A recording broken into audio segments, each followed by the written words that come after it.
Sa custodial facility nitong Antipolo Component City Police Station nakakulong ang 28 anyos na arestadong suspect sa road rage incident na nauwi sa pamamaril nitong linggo, March 30 sa Antipolo City. Naaresto ang suspect sa hot pursuit na ikinasa ng Antipolo Police matapos agad na mag-viral ang video ng shooting incident. Aresto ko namin ha.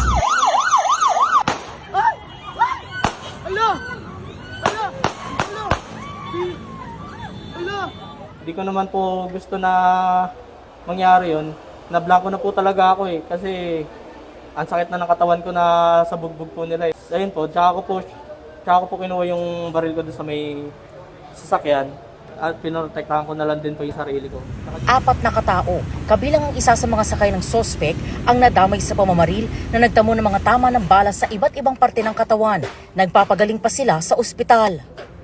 Alamin ang buong detalye mamaya sa unang balita. Ito po si CJ Gomez para sa GMA Integrated News.